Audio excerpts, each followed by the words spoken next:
कर दी, वो कश्मीर हमारा है, वो कश्मीर हमारा है, वो सारे का सारा है। बात करेगा, वो कश्मीर में राज करेगा, जेएनयू की बात करेगा, वो कश्मीर में राज करेगा, जो जम्मू की बात करेगा, वो कश्मीर में राज करेगा, जो जम्मू की बात करेगा, वो कश्मीर में राज करेगा।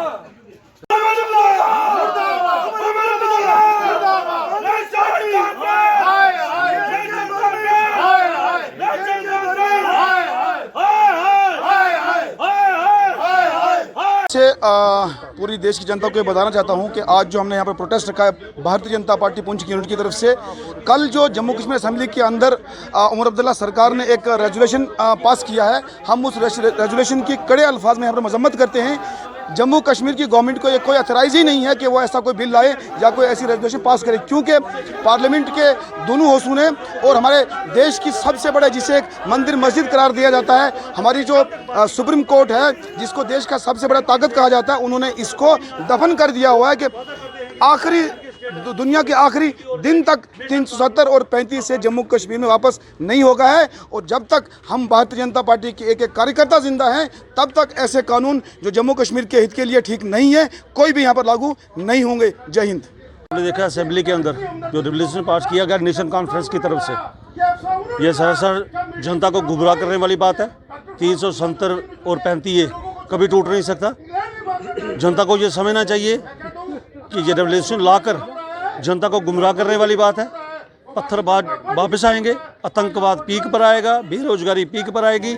ये बिल्कुल जनता को गुमराह करने वाले जो वादे नेशन कॉन्फ्रेंस ने किए थे उस पर ये उतर नहीं सकते, और इन्होंने गुमराह करने के लिए 35 का रेवोल्यूशन वहाँ पर असेंबली में लाया है। मेरी आपके माध्यम से अपील रहेगी जनता से कि जो नेशन कॉन्फ्रेंस से लोगों से वोट लेकर सत्ता पे बैठी है वो सिर्फ जनता को बेवकूफ़ बनाने के लिए बैठी है और किसी के लिए नहीं बैठी है।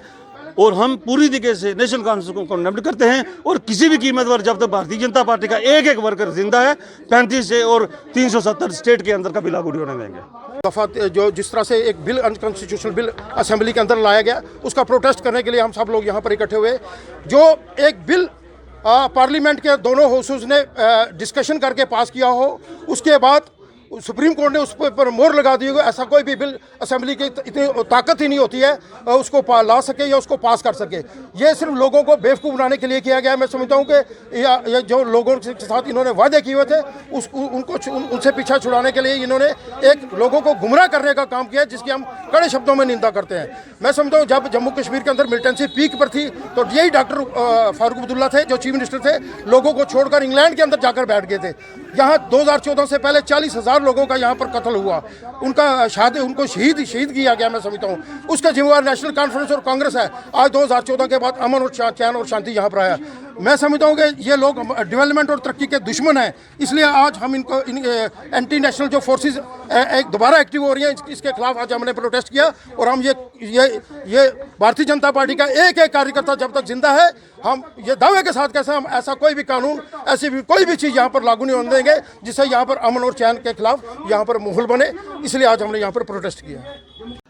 आज भारतीय जनता पार्टी पुंछ की इकाई ने जो है यहाँ पर कल जिस प्रकार से आपने देखा होगा कि असेंबली जो एक संविधान का, जिसको हम मंदिर भी कह सकते हैं, कि जहाँ पर कोई भी जो है लॉ जो है वो पास किया जा सकता है, वहाँ पर किस तरीके से जो है कल नेशनल कॉन्फ्रेंस ने एक अनकॉन्स्टिट्यूशनल बिल जो है वो वहाँ पर पास करने का जो प्रयास किया, जिसमें जो है आप देख सकते हैं कि भारतीय जनता पार्टी के जो 28 शूरवीर, भारतीय जनता पार्टी के जो 28 योद्धा जो है वो जो अंदर बैठे थे, उन्होंने उसका पूरा विरोध किया। आप देख सकते हैं कि जिस प्रकार से नेशनल कॉन्फ्रेंस ने लोगों को पिछले 70 सालों में जो गुमराह किया है, अब भी वो जो है वो लोगों को इसी प्रकार से गुमराह कर रही है। क्योंकि जो बिल पार्लियामेंट के अंदर भारतीय जनता पार्टी की सरकार ने और एक माननीय सुप्रीम कोर्ट ने जो है 5 अगस्त 2019 को जो है वो ख़त्म किया था, हम सब जानते हैं। फारूक अब्दुल्ला उस वक्त भी कहते थे कि जहां पर मोदी साहब की हुकूमत 100 साल भी अगर रहेगी तो जो है धारा 370 ख़त्म नहीं हो सकती। मैं बड़ी जिम्मेदारी के साथ ये बात फारूक अब्दुल्ला साहब को कह देना चाहता हूं कि आपकी 100 पीढ़ियां भी अगर यहाँ पर आके धारा 370 को लागू करने का काम करें तो वो जो है हमारी सरकार, हमारे लोग, जम्मू का जो है राष्ट्रीय हित समाज वो जो है उसको लागू नहीं होने देगा, नहीं होने देगा, नहीं होने देगा। इसलिए एक चीज़ मैं कह सकता हूं कि राष्ट्र विरोधी ताकतों का जो फिर से जम्मू कश्मीर में चेन नेशन कॉन्फ्रेंस करना चाहती है,